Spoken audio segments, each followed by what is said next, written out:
everybody. Welcome to our first ever live edition of Off Season After Dark here with Jake and Bossman, two people you frequently see me with on usually Thursdays. Last week it was Wednesday, but we are here today to talk about the busiest coaching day of the year in the college football world. So a lot going on. I think the only right place to start is probably with the biggest opening, most drama of the day. Coastal Carolina firing Tim Beck, of course. going to a bowl game.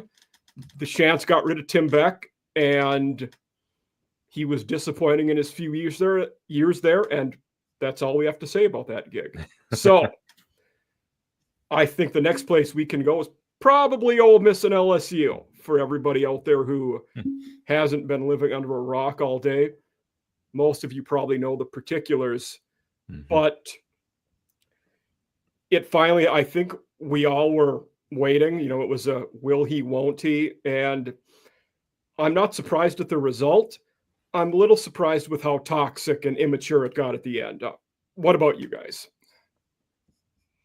Go ahead, boss man. Oh, yeah. I just, it was crazy. I actually thought Kiffin had actually grown up at his time at Ole Miss, but apparently he hasn't, because he played off the childish role of, kind of pretty much stating that if he left, he still wanted to coach the championship playoff games. But, why would the team let him do that if they already know he's going to leave? So I don't blame Ole Miss for telling him, said, go ahead and get out and go to Baton Rouge, and then just holding them hostage. Like, well, his coaching staff especially said, all the offensive side said, hey, if you come with me, then you got a job. But if not, stay here. You may lose yours with a new coach. I'm like, come on. That was one of the things that's what rubbed me the most wrong about this was if you're going to leave, okay, but don't try to hold Ole Miss hostage with, I want to coach, but if you're not going to let me, I'm going to go scorched earth and take everybody with me. That's not the way to do it. Yeah, you're right. No, and the whole thing about, Ole Miss didn't give me an ultimatum. There was no ultimatum and all that. And he drags it on for this long. And then to give his assistants basically 24 hours to say, you're coming with me or you're not. He gives them an ultimatum and says, get on the plane or you don't have a job. And, starts making all these threats essentially. Man, the whole thing is just awful, frankly. Like, I feel terrible for Ole Miss fans right now. And the whole thing about it is that, people said, Jake, you mentioned it, like Lane Kiffin, maybe he had changed, right? We saw the 30 for 30 with Ryan McGee a couple months ago. Funniest part of that is him talking about how the grass isn't always greener. He had the Denzel Washington tweet, which, by the way, I don't know if you guys saw this, but Kenny Dillingham tweeted that exact quote today. Wow. After the Kiffin news broke. So, and Dillingham been mentioned for a lot of these jobs, right? Yeah. So, I just think this whole thing stinks to high heaven. The way that Lane Kiffin handled this was truly abysmal, like from top to bottom. It would have been better if he would have just said 2 weeks ago, I'm leaving, but I really want to be here through the end of the season. Yes. Yeah. Right. Correct. Yeah. It was, I tweeted this earlier today too, that, aside from all this drama, and by the way, this now is one of, if not the most infamous coaching story in SEC history. Like the 30 for 30 on this is going to be, there have been many crazy, coaching stories in SEC lore and SEC history. This one may top them all when it's all said and done. Kiffin drama, Petrino on the motorcycle, Mike Price going to Pensacola. I don't know if they're like, those are the top three. Maybe Tuberville's Pine Box, but that was just a quote that I don't know if that reaches the level of those three. Right. Maybe the Harsin thing with the completely fake affair. Oh, yeah, that's good. Yeah, that's a bad one. But so there is much in SEC coaching lore on this, but Lane Kiffin, the way that he handled this from start to finish, just because the other part of this too, people are like, well, you can't blame Lane Kiffin. It's the calendar and all this stuff. Well, the calendar is the same for Eli Drinkwitz. The calendar is the same for Mike Elko. The calendar is the same for Kurt Signetti and all these coaches who signed extensions. And the worst part about this is that Ole Miss gave everything to Lane Kiffin. They were at the forefront of NIL. Keith Carter, a great AD who's done a fantastic job. He's given Lane everything he could possibly want. In the new era of college football, you can win anywhere as long as you have a good support system, good NIL, and all that. And Lane Kiffin proved that at Ole Miss. So they give him the world, and this is how he repays them. He repays them by dragging this whole thing out for over a month and then stabs him in the back. And by dragging this out over the course of a month, I know that Keith Carter's a good AD. I know he was making phone calls, trying to get a backup plan in place. But you get to this point in the cycle, most of the coaches have either signed extensions, gone to their new school, or whatever. And that's how you end up with Pete Golding as your head coach. And your backup plan can only go so far because you can't hire a guy when you still have the old guy on the book. Right. It doesn't work that way. You can't have two. So I don't. You go for it, Jake. No, I was just going to say, we talk about what Lane leaving LSU or going to LSU. He's leaving Ole Miss, which their standard, and their expectation level is here. Now he's going to LSU, which is here. Now he's going to get the players. He's going to probably get, anybody out of the transfer portal because he's done that. But what happens? I'm crying at thinking his QB next year might be Lenora Sellers. Right. He doesn't want that to happen. And it might. But what happens when they're not making the playoffs every single year? He's going to be like Brian Kelly, and they're going to start booing him, and they're going to want him out.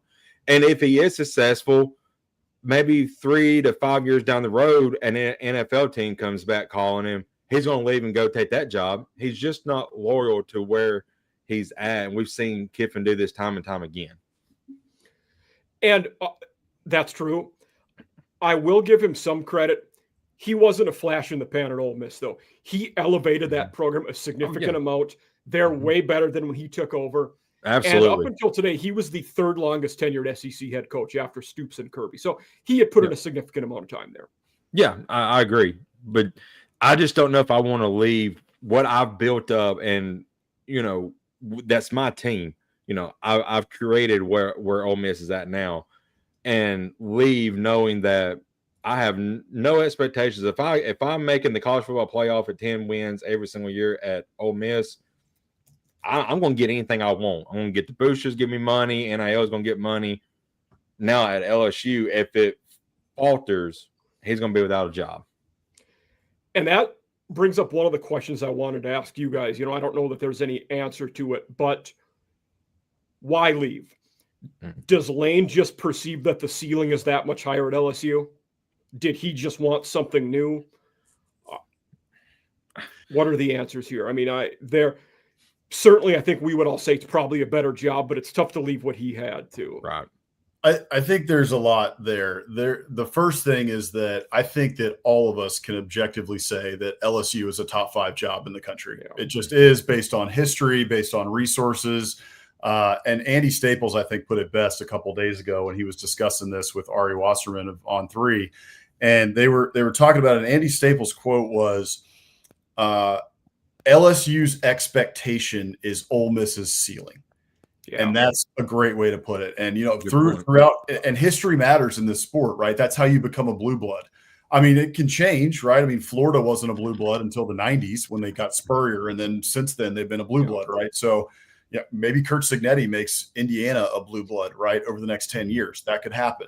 So it's not that it can't change, but it's a lot tougher to do at a place like Ole Miss because you don't have the history and the tradition there. LSU got, over 100,000 stadium, Tiger Stadium at night, all this stuff. So I think part of it was Lane Kiffin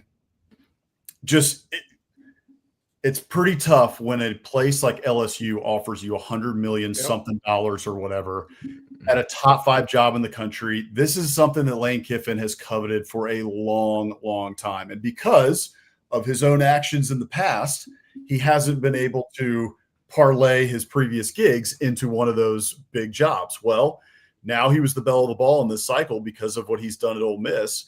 And so he gets this big thing. Now, why leave? Those are the reasons to leave. Yeah. Why do you not leave?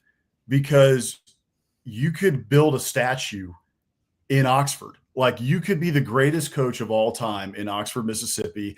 You've won 10 games, 3 straight years, first 11-win season in Ole Miss history. You've got all the momentum there. I think the thing about this, though, is that the whole paradigm has changed in college football to where the transfer portal has changed everything. You can change a place overnight. It's not like he's going in there with Brian Kelly's, players, or a couple years ago where you've got coaches who come in and the first thing they do is throw the previous coach under the bus because, the cupboard was bare, right?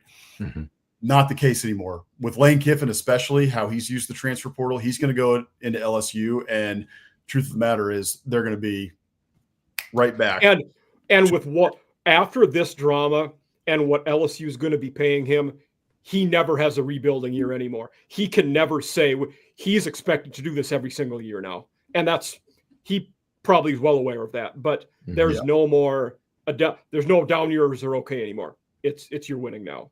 Yeah. And I think similar to what both of you guys, with what you guys paid Jimbo Bossman, he was expected to win every year. Jake with DeBoer taking over for, Saban, you're expected to do it every year now. And I kind of wonder, to that notion, is Lane going to be in the same situation that DeBoer is? Well, if you lose 3 games and don't go to the playoffs, that's a disappointing year. People aren't going to want you anymore. Like, are the margins that fine now for him?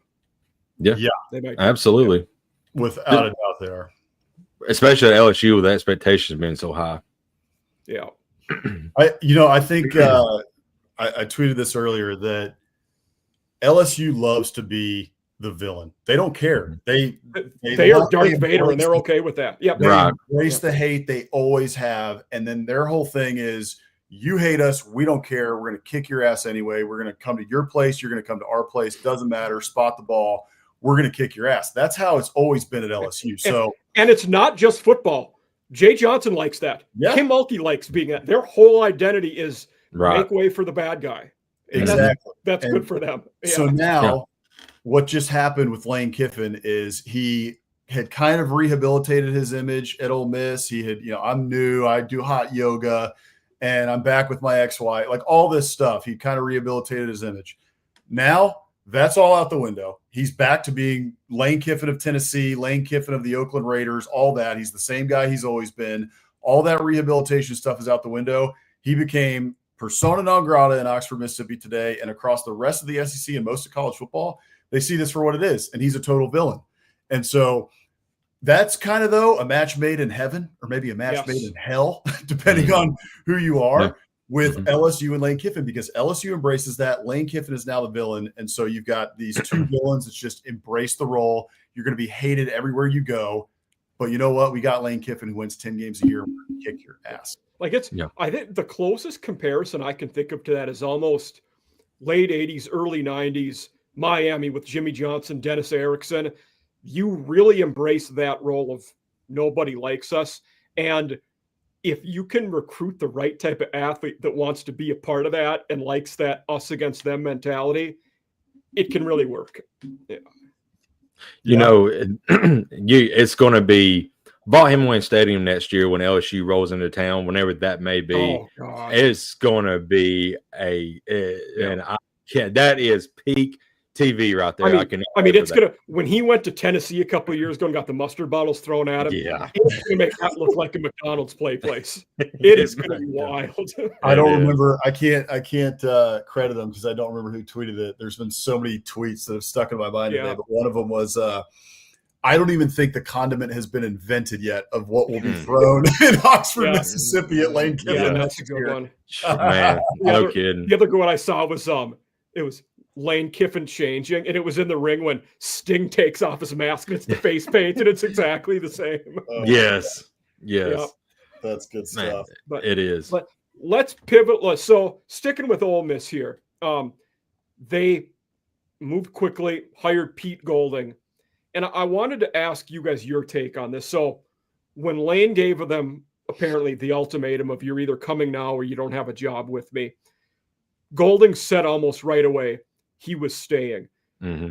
Do you think Keith Carter had already made the decision to hire him, or do you think it was made after Golding said he was coming or staying? I mean, I don't know. I think Golden is a very likable guy in that team, especially defensively. Really, really like him as players.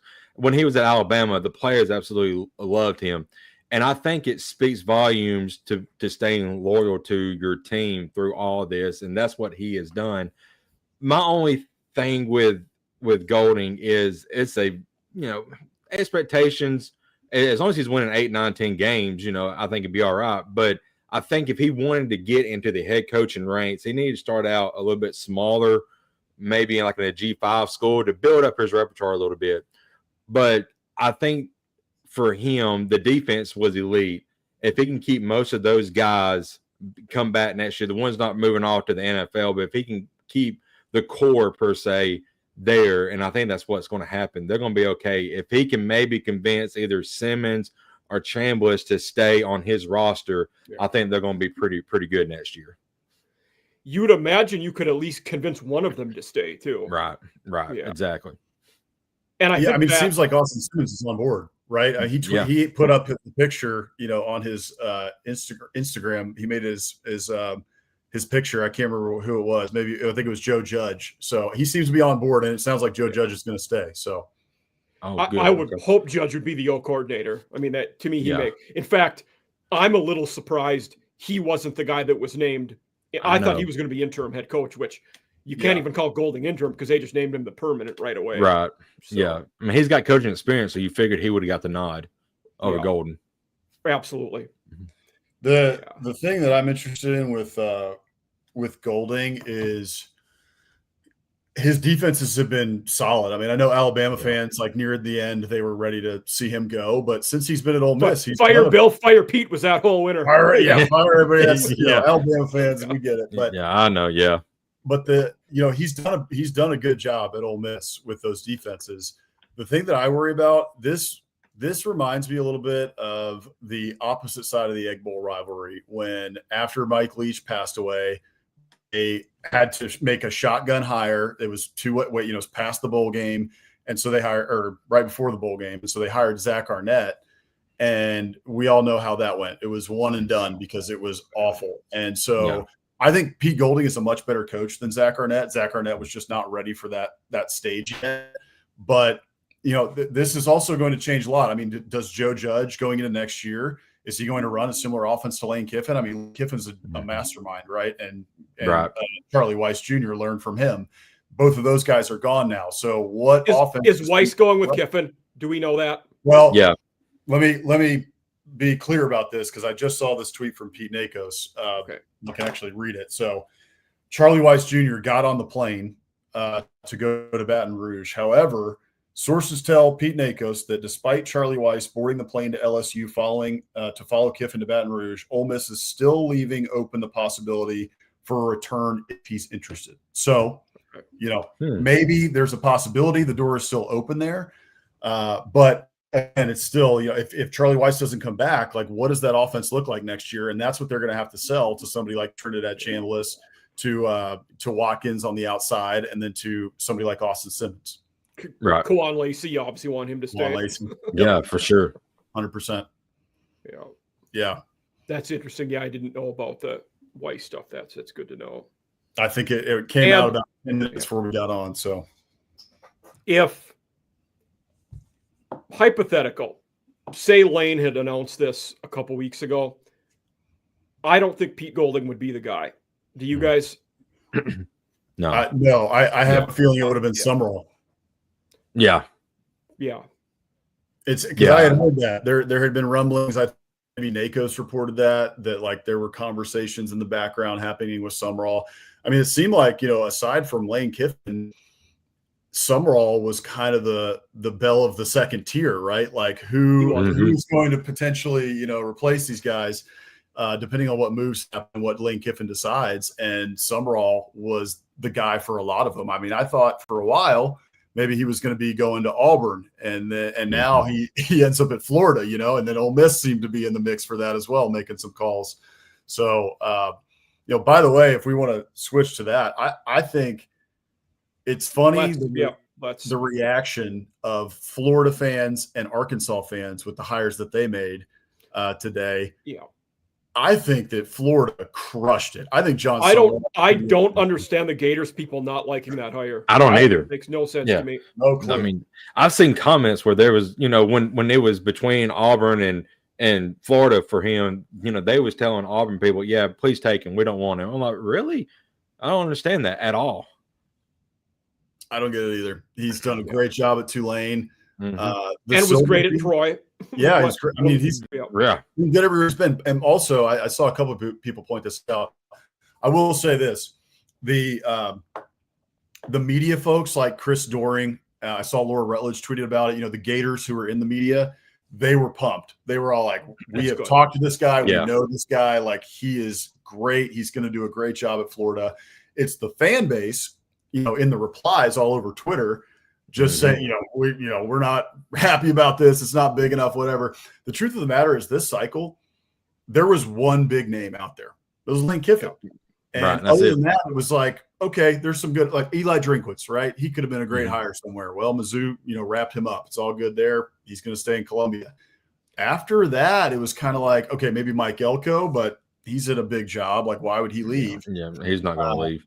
It felt like after Kiffin and Drinkwitz, there were three big names, and they've all moved on. Golish, Eric Morris, Sumrall.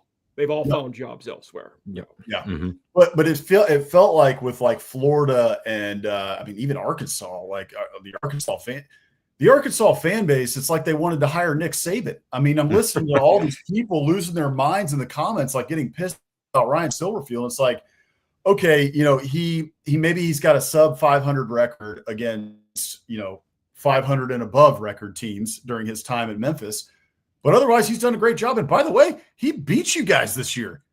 He beat your team with Taylon Green, who is one of the best quarterbacks you've had in a while, despite the record for the rest of the team.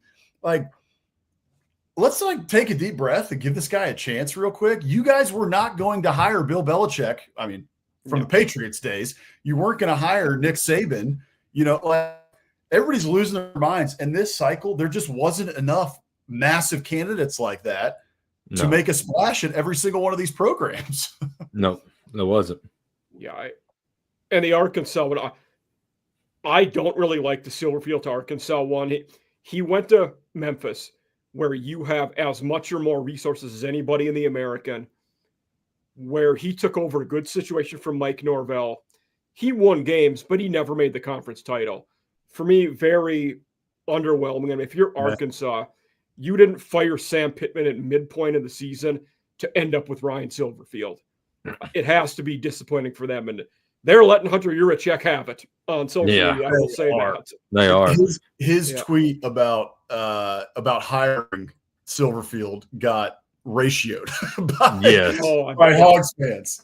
So, I mean, I was actually curious to hear your take on that, Mike, because, I know you're much more plugged in to the G5 than a lot of us are. The G6. Don't like it at all. Yeah. By the way, that Memphis opening is going to be fascinating because two names we're hearing for it are both guys with connections to that area. Hugh Freeze, Gus Malzahn. So, very interesting. We'll see what Memphis does. Yeah. And I think both of them be great at Memphis. Yes. Zero problem with either of them. Right. Well, hey, speaking of Arkansas too, I mean, we got to touch on this for a second. The news gets leaked by the local media, and it seems like that flubbed the Golesh to Arkansas. Yeah. So it will be fascinating now to watch over the next 4 to 5 years how each of these play out, right? Does the Silverfield hire work out? How does Golesh do at Auburn? Because if Golesh goes out and, brings Auburn back, right, to respectability, while Silverfield, flounders or something like that, just a hypothetical, who knows what's going to happen. But if that's what happens and you had Golesh on the finish line and and somebody leaked it and that completely blew up the whole thing, Hogs fans will be. I also wonder if Golesh was purposely slow playing that because he thought the Auburn or Florida job might open up. Like I feel like if he was going to take that job, he would have taken it last week. There had to be apprehensions. I think that was happening with both Golesh and Summerall, because I think they were playing they had all these three, both of them in the mix for these three jobs, and they were just waiting for the Kiffin domino to fall, and then they were going to try and pounce on the one that they wanted. And I think you're right. I think Golesh probably had Auburn at 1, maybe, or Florida at 1, Auburn at 2, and Arkansas at 3. And so then Summerall gets Florida, he falls at Auburn, and then Silverfield had to be Arkansas's, based on what you're telling me, Mike, like 6th choice. Yes. 7th. Yeah. And that's that Auburn one, though. I thought Auburn would get Summerall and not Golesh. Both good hires, but I'm surprised at how that, though. Jake, you brought up a very interesting point, in our group, the supposed behind the scenes stuff at Auburn, just with all the overreach from staffers and boosters. And it's reasonable that someone wouldn't want to deal with that. Yeah, that's, I'm not trying to be mean here. I'm an Alabama fan, but I'm not trying to be mean. But this probably isn't like, Alabama is structured different than everybody else, especially when Saban come in. I know you've got to let the boosters have a say since they are pumping money into your program. But Nick Saban went to Alabama, and now I know it's Nick Saban, but he told the boosters, "It's my team. I'm making the decisions. You hand me money, and I'm going to go win ball games for you." Until Auburn gets, finds a guy who has that mentality, they're going to be just a good but not a great program. They're not going to find a coach that is going to get them to that next tier where they want to be, and that is beating Alabama and getting the college football playoff. Now, Golesh might be that guy, but he's going to go in there and tell Mr. Yellowwood, "Hey, give me the money, but let me make the decisions, and you stay out of it." But I don't know if he's going to have that ability to do that or not. I think Golesh could be that guy just based on his personality. But the thing about it is, Nick Saban had the pedigree already. He's got a national championship at LSU. He was successful at Michigan State. The NFL didn't necessarily work out, but that was mostly because the Drew Brees physical got flubbed. Yeah. And so he came into Alabama with a ton of fanfare, a ton of clout already, where he could walk into that room and say, "Look, do whatever I want to do because we're going to win football games here." Golesh doesn't have that type of clout yet, so it's going to take time. But say, he may have the personality to do it, and so give him 1 year, maybe into year 2, he's winning ball games. Maybe he's beating like the Texas A&Ms. Maybe he gets a big win over Texas. Maybe he gets a big win over Alabama in the Iron Bowl. Right? He starts to win some of those games like that, get some clout. That's when he's going to be able to start walking into those rooms in the offseason and say, "Look, you guys have all the money. The boosters meddling at Auburn has been a narrative for God knows how long. That's part of the problem here. And so give me the money. Let me work it. Let me do it. We hired a great GM. Let's just start moving and let me do what needs to be done. Give me the money, but it's going to take a little bit of time." Yeah. And some wins. It's tough. Yeah. Yeah. It will take a lot of wins. Yeah. Yeah. And just looking at their schedule next year, Auburn, that is, I mean, they've got a favorable schedule. I mean, you got Baylor right now. That's and then Southern Miss, easy win. Jacksonville State, easy win. Arkansas, Florida, Mississippi State. Mississippi State probably going to be better, but you figured that would be a win for them. So I mean, there's 5 wins right there, and then you still got Alabama, LSU, Vandy, Georgia, Ole Miss, Tennessee. So he could very well win 7-8 games this next year if everything falls into place. Yeah. Yeah. Be curious. Like DJ Durkin was in that search till the end. Be very curious where, does he be a D coordinator somewhere else, or will he get another shot as a head coach? He has been mentioned as a guy that could be Summerall's replacement at Tulane. Unless the other name there is Greg Gasparotto, who has been Summerall's right-hand man. If he wants the job, it's probably his, but he may go to Florida with Summerall. We don't know. Who was it? So I heard, I know there's been a little bit of smoke of Coach O going on the staff at LSU with Lane Kiffin. Oh, wow. I think also that one of Kiffin's, partly the reason I think Golding was keen on staying at Ole Miss was because Kiffin wants to retain Blake Baker, which would be smart. So But the other thing I heard is potentially Coach O to Tulane. Is there anything to that, or what are you hearing, Mike? It would not be shocking. I mean, he's a Louisiana guy, obviously. I've heard crazier things. Yeah. I would be apprehensive about him being a boss again. I mean, after that title, they crashed and burned the next 2 years, but they were good enough in 2019 that maybe that can write him a ticket in state if he wants another job. I don't know. Yeah, I'll be interested to see. But yeah, he's Mr. Louisiana, knows Louisiana through and through. He can recruit the heck out of Louisiana. And in 2019, he showed he can assemble a staff. Everybody knows he's the recruiting guy. He's the rah-rah guy. He's not the X's and O's guy. But in 2019, he assembled one of the best staffs ever. He took one of the best teams ever, to a national, all the way to a national title. So, and maybe, he's been going on the Lane Kiffin-esque PR tour to try to rehab his image because, there was a lot of reasons why it crashed and burned at LSU. Pretty much on him. Basically, he kind of, started messing around in the background. I think a big difference there, like you talked about going on like the Kiffin type rehabilitation tour. I think Kiffin tried to become changed and more presentable and different. Coach O is totally comfortable with who he is. And I think he embraces that deep Cajun role and he's okay with that. And if you don't like it, he's not going to try to change. So we'll see. Yeah, no. I think that's right. Somebody tweeted this. I thought it was good. Is to be on watch to see if Kiffin has an accent when he goes into his Baton Rouge. Oh my gosh! Yeah. Happy to have me and my family here in this family. Yeah. Leghorn. Speaking of Durkin, if I was Alex Golesh, I would probably try to get him back as a defense coordinator, unless of course he takes a head coaching job. But having him, because Auburn's defense was great this year. I think it finished like 11th in the country. So it wasn't the defense that was the issue; it was the offense this year. So you got an offensive minded guy in Alex Golesh. Now you bring in a DJ Durkin at defense coordinator. That could really right the ship for Auburn if they want to be serious players in the college football playoff. Yeah, that'll be an interesting one because Golesh's D coordinator the last couple of years has been Todd Orlando, who himself is experienced. He'd been Houston, Texas, and Southern Cal as D coordinator, so he's been well traveled as well. Yep. Be curious. I kind of feel like for Durkin, it was either you're getting a head job or you're going somewhere else. Yeah, he will have no shortage of suitors if he goes for sure. Elsewhere.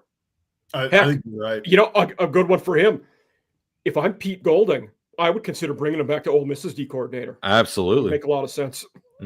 Well, the only difficulty there might be who gets to call the defense, right? If Pete Golding wants to call the defense, DJ Durkin is not going to go there. But if he's willing to give it up, Lane Kiffin gave up play calling duties. We've seen other coaches do that as well. Many of the ones who have not given up play calling duties have been fired or have had issues. Billy Napier. For sure. Billy Napier, right? Like, go down the list. The only one who's really seemingly at the top of the sport still doing that is Steve Sarkisian. And that was starting to get called into question in the middle of the year this year. So if Golding is willing to give that up, DJ Durkin would be a good option for that. It's interesting. We talk about offensive guys doing that. Defensive coordinators who are head coaches rarely get this. It rarely comes up with defensive guys, even like Elko who calls the D. We don't bring it up with that side of the ball as much. It is. Well, it seems to work better. I don't know why, but I mean, Elko coming back into the defense this year for A&M was like, thank God. I mean, he did an unbelievable job. I mean, they lose the game to Texas last week, but there was a couple blown coverages, but the defense still played really well in that game for the most part. There was a couple good plays by Arch, et cetera, but for the most part over the course of the season, Aggies were very thankful to have Mike Elko calling the defense again. It was much improved this year from last year. So it would be interesting. I was actually defending. I had, there was a lot of Aggies, I'm an Aggie for those who are watching and may not know, but when DJ Durkin was under Jimbo Fisher, there was a lot of consternation about DJ Durkin. He ran a lot of 3-man fronts. people were really ticked off. There was a couple games like the Miami game against Tyler Van Dyke where Tyler Van Dyke just went off.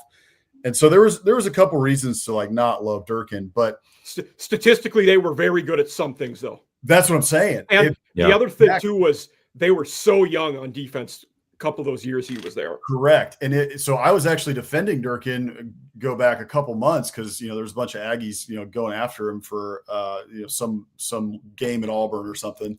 And I went back, I looked at all the stats from he was there for 3 years. Every single year that DJ Durkin was there, that defense improved. Mm-hmm. And took like big steps in improvement. So he actually overall statistically did a great job at A&M. He's now done a great job at Auburn. He did a great job at Ole Miss. So yeah, he should be, at the top of everybody's charts in terms of hiring a defensive coordinator. And I think before long, I know that he's got the stuff, at Maryland and everything. And, that's a problem. Obviously, it's kind of giving him the black spot. But I think eventually that guy should get a head coaching job. He is a darn good coach. Yeah. Yeah. And like Tulane has been one that, was mentioned. That might be a good fit for him. Talking about Golish, South Florida now, again, one of the other better G5, one of the top G5 programs. In fact, for those of you who are out there, I wrote an article today for Mike Farrell Sports on South Florida candidates. One name who's popped up in that search, Jake, is Kane Womack. Yeah. So he's a guy, I had Jerry Mack at Kennesaw, who's done amazing. There's their second year in the FBS and Mack's first year at Kennesaw. They're going to the conference title game in Houston next week. But Womack, Charles Huff, former Marshall guy, and now it's Southern Miss doing a good job. And then James Coley, receivers coach at Georgia, who's been all over in Florida. Yeah. We're hearing some decent names, but Kane Womack was really good at South Alabama. I know it seemed like his stock in the eyes of your fan base dipped a little bit this year, Jake, but what are your feelings on Womack? If you look at Womack, especially last year and this year, I would say the first 3 to 4 games, the defense kind of struggled a little bit. Okay. But if you look after that, now outside of the Oklahoma game last year, the defense in the last 6, 7 games, they look spectacular. And they're the reason why, we were winning a bunch of games. Much similar to this year. I mean, the last 4 weeks, 4 to 5 weeks, the offense has been sputtering a little bit. Kane Womack's defense has been locked in. Yeah. And there's an edge about this defense that we hadn't seen in a while. I mean, they're just nasty. They're just all over the field, just laying people out. So he's brought a certain attitude in his, he has that bend but don't break type defense. Now, I know they've been gashed a couple of times on the ground, but, he's a really good defense coordinator, and I think I'd hate to lose him, but man, if he gets another job somewhere, I would be ecstatic for him because certainly has coached his way into a head coaching position. That's how I think if you're a G5 team, he'd be a good hire for you. He was good at South Alabama. I think Rick asked a good question here. A lot of people. Ole Miss has a lot of good players. A lot of teams will be going after those guys. I would be shocked if some of them don't end up at LSU. I mean, right. Caden Lee's a heck of a slot receiver. Stribling's on the outside there. I mean, we'd mentioned Lacey. And even if Kiffin had stayed, one of Simmons or Chambliss is probably gone. One of those guys is going to go. So, yeah. Well, and Chambliss, I believe, so I was listening to Spirit Ben today, the guy who made the hoe comment about Lane Kiffin. Oh, yes. And I tweeted this earlier today. Of this whole saga, Spirit Ben, the winner of this entire saga, because vindication comes for him about 48 hours later. But so I was listening to his reaction. They had a show going on as the players meeting was happening with Ole Miss, and he was talking about this a little bit.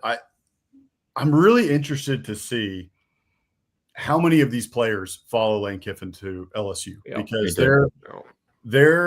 I'm sure there will be a couple that do, right? Yeah, absolutely. He's such a good look, personality aside, all the craziness that surrounds Lane Kiffin. He's a hell of a football coach. And if you want to play in the NFL, you probably want to play for Lane Kiffin because he's put a lot of guys in the NFL, and and he puts a bunch of stats up on the stat sheet for you, especially if you're a quarterback or a wide receiver or a running back. So there will be some guys that follow him to LSU, but they're coming out.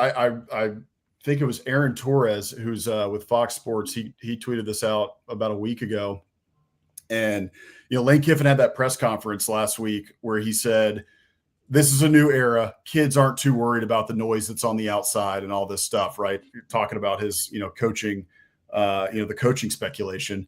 Well, Aaron Torres quote tweeted that, and he said, I have it on good authority, talking to multiple sources with, inside the Ole Miss locker room. There are many players that are pissed about the way that he handled this. And then it comes out today, Spirit Ben was talking about this, that the leadership council that Lane Kiffin put together was trying to get a hold of him and basically went to his house or went to his office and tried to say, what the hell's going on here, man? Like, you preached all this stuff to us. You preached leadership. How can you say that you're a leader when you're doing this? And so I think that there is a overarching sentiment with a lot of this Ole Miss football team that this guy's a scumbag. Like, why would we want to play for this guy?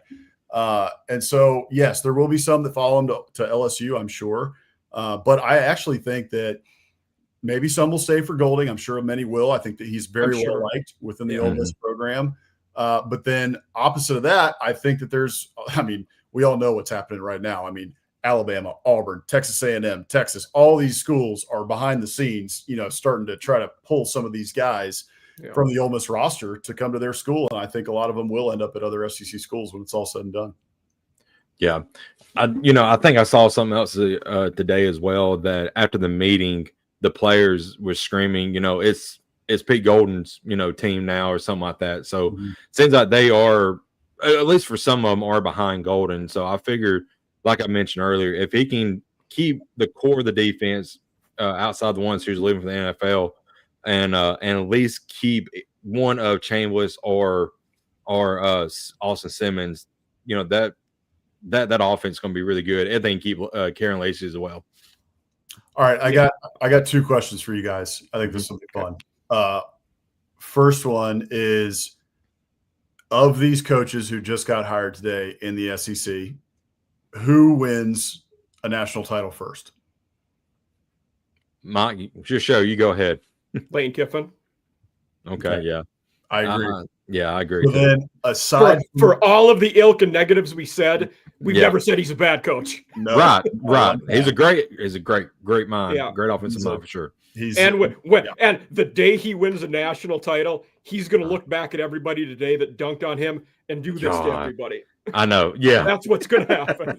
Totally. He's going to tweet the picture he sent to Spirit Ben, the ho hat, and it's just exactly. National title. God, that was. So then I got another question after this, but 1A would be. I want Jake's answer for this one. Oh yeah.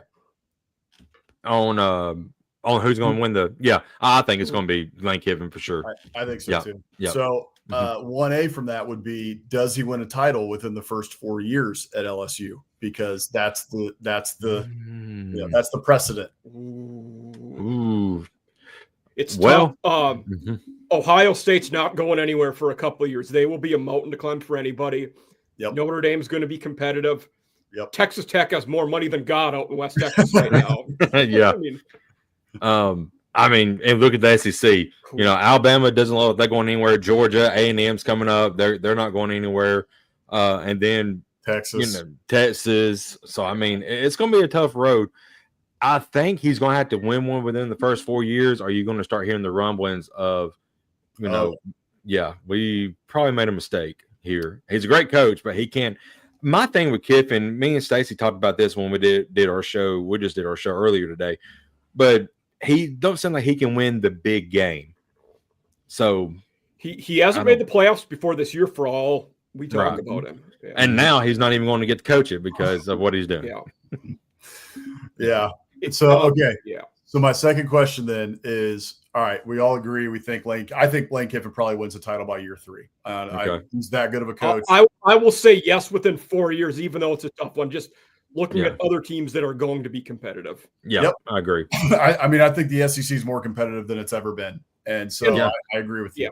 And up till this year, Lane's also had a game or two every year where they've really underperformed. Yes. You can't have that in a 4-game playoff. You got to play good against 4 legit teams in a row. That's right. And he had one this year, but they escaped Wazoo at home. Yeah, right.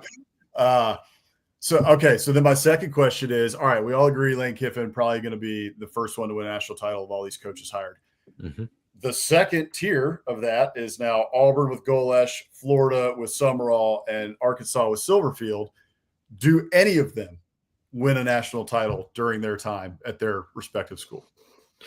Summerall's the only one I think that has a chance. Mm-hmm. I also wonder with how much some of those people are against him already, is he going to A, get run out of town, or B, do well and take another job at a good school because he doesn't want to deal with that anymore?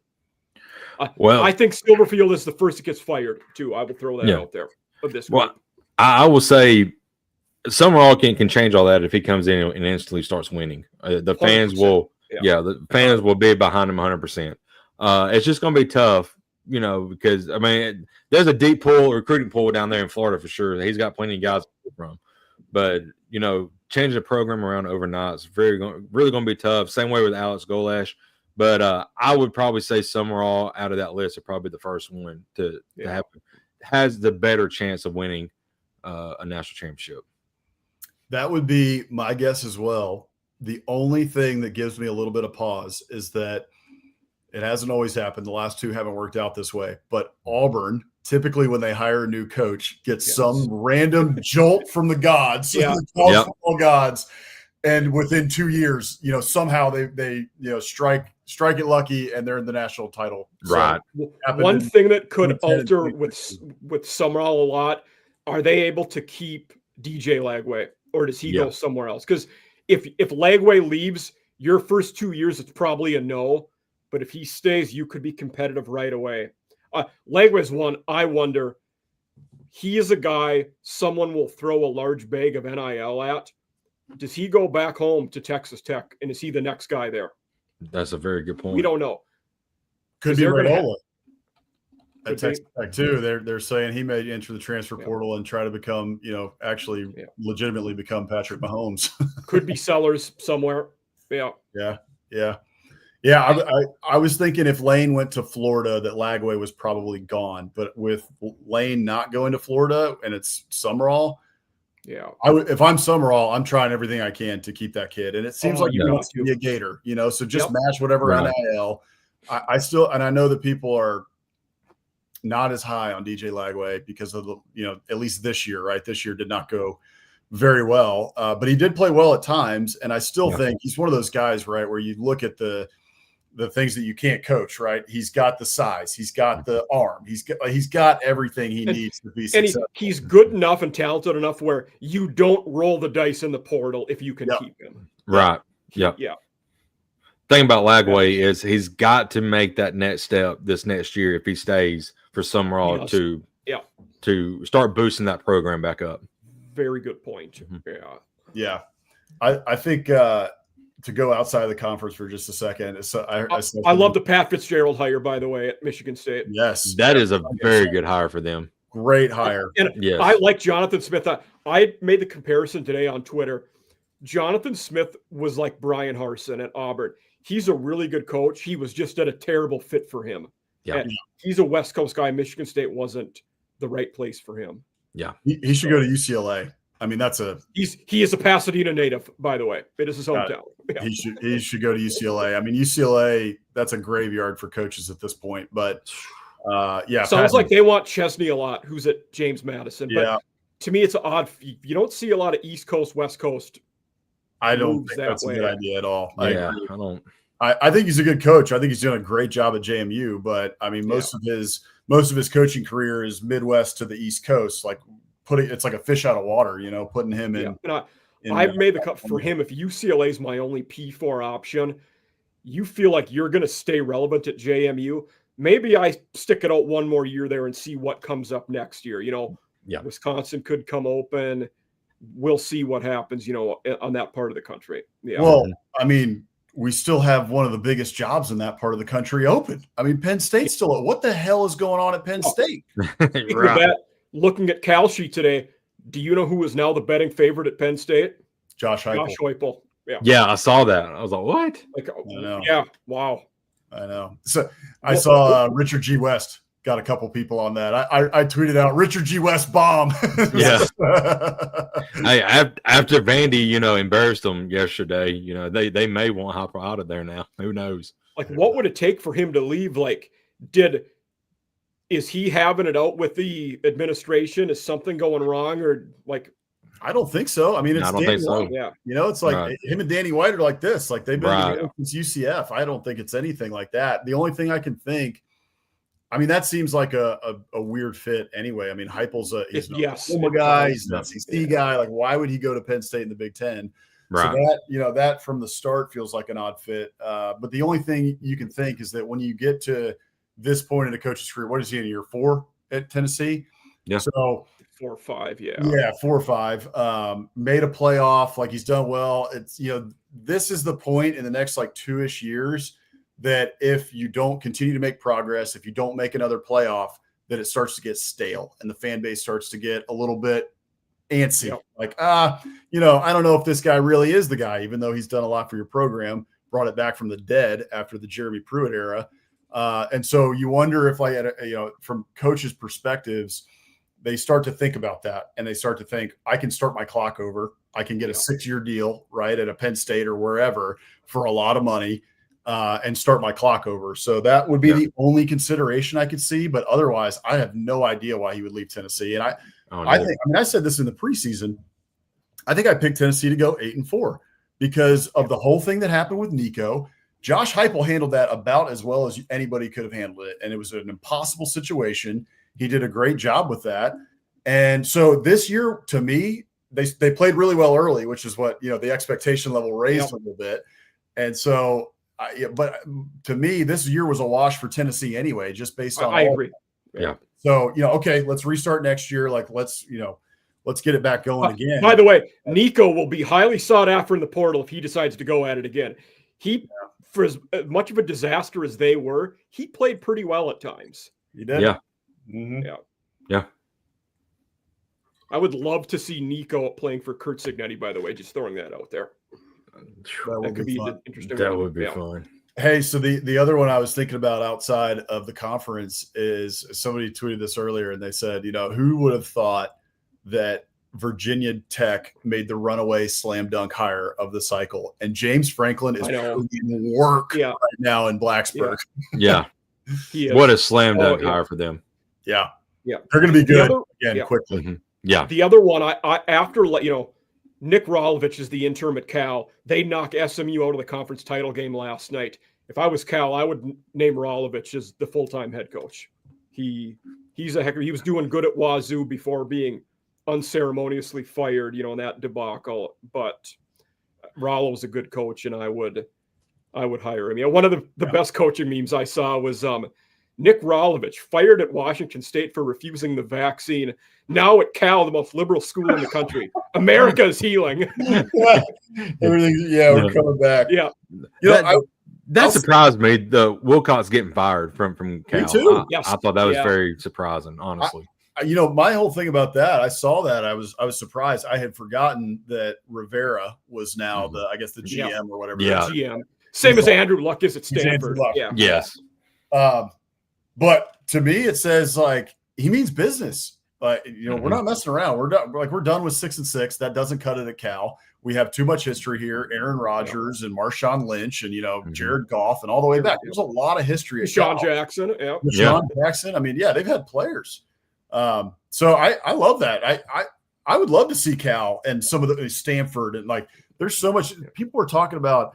Cal and Stanford, nobody comes to their games anymore. Blah blah blah. They should just shut their football programs down. I'm like, you're not a college football fan, right? The band on the field, Marshawn Lynch, Toby Gerhart, all these guys, man. Stanford and Cal are ingrained in college football history. I want to see those programs good again. Yeah. The video of Marshawn Lynch driving that little trolley Yeah. around just owns me every time I see it. I'm like, oh my gosh, this is so great. It really is. Yeah. Both those teams though, like it'll be good. I don't know what they'll have to overcome to be good in the ACC though. If geographically will it hurt their programs? I don't know that it will. Some people say it will. That's an interesting one though. You know, they're just so far removed from the rest of that conference. Yeah. So I got another question for you guys. We can come back in conference here. Okay. There's a lot of speculation now after Kentucky just got shelled by Louisville, 41-0 in a rivalry game. Kentucky is obviously going backwards to nowhere fast. And I know the Mark Stoops buyout is pretty prohibitive. I think it's like if they fired him tomorrow, it would be $37 million due within 7 days. Mm-hmm. So, I believe it would be the third biggest in history if they fired him tomorrow. It's just nuts. So I don't know that they can do it, but it feels like we're coming to a point of no return with Mark Stoops. But we're so late. 5-7 was better than we thought they'd be this year, though. That roster had no talent relative to the SEC. Yeah, I didn't think they would win 4 games. If they would have won their last game and made a bowl game, he's an SEC Coach of the Year candidate. Taking that team to a bowl game. But he's not. They didn't. I would hold on to him. But I was talking to a Kentucky fan a couple days ago, and he's on the get rid of him. You also wonder for them, did they miss their convenient window to get rid of him and hire John Sumrall, who's an alumni? Right. Now that ship has sailed. You don't have a convenient candidate anymore. Nope.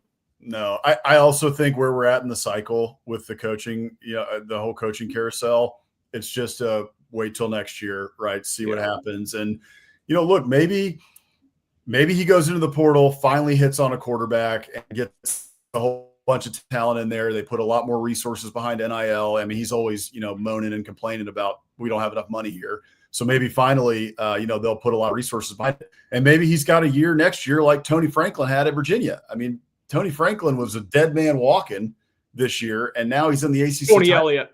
Right. Yeah, Tony Elliott. Sorry, Tony Elliott.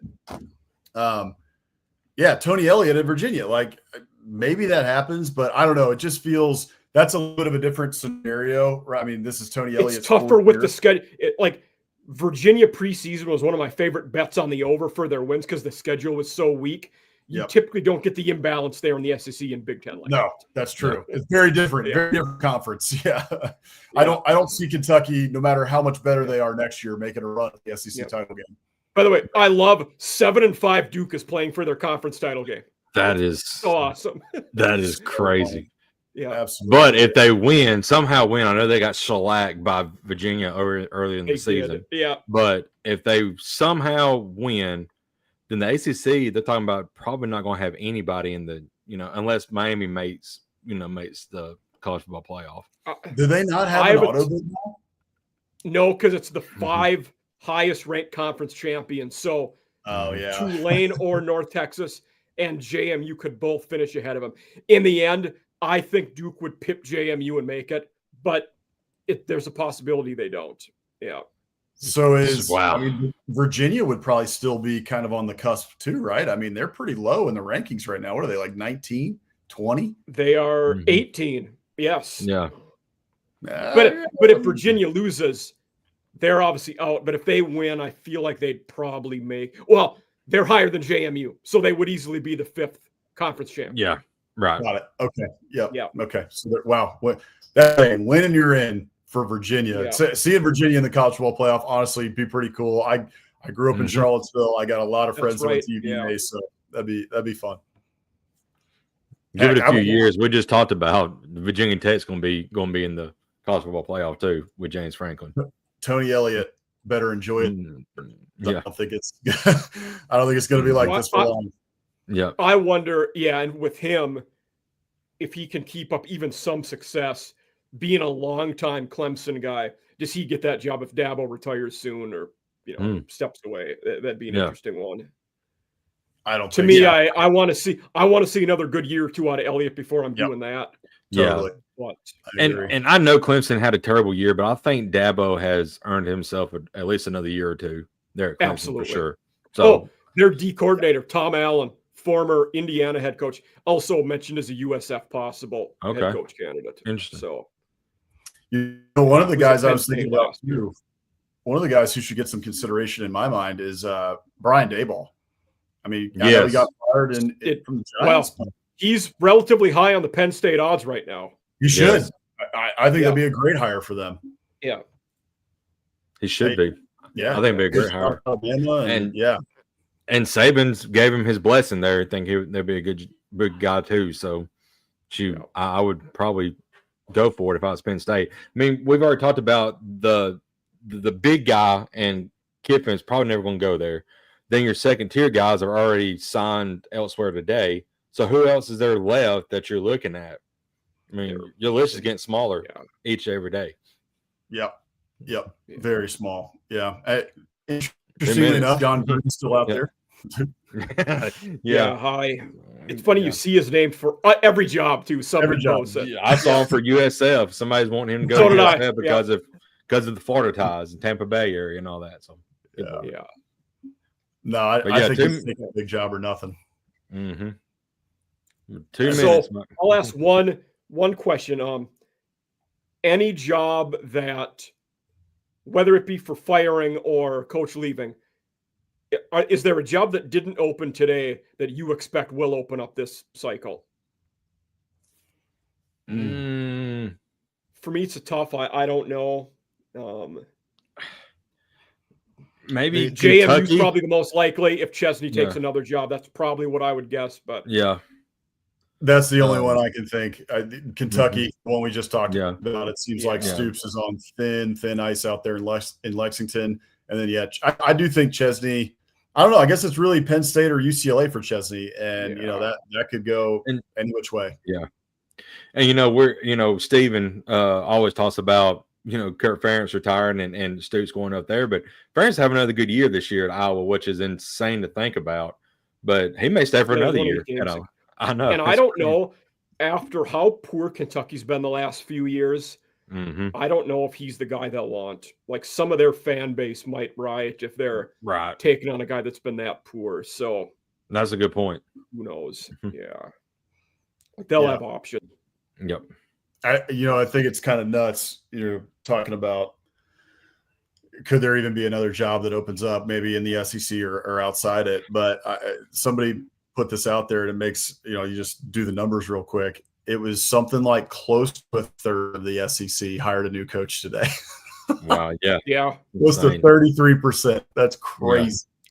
After having none last year. Right.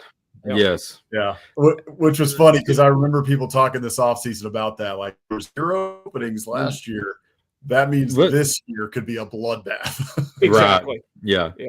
Let me ask one question. Go ahead. I think you see the opposite of, the Big Ten, we're not going to have many this year. Yeah. Next year, Michigan State might be the only Big Ten one.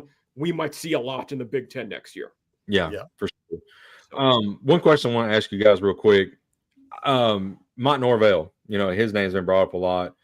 Florida State has given him a blessing of they're going to keep him another year. But do you think if a flashy hire comes up, then, does that really weigh anything? Do you think they will keep him another year? Does that have is there any weight to them saying, hey, you're our guy for another year at least?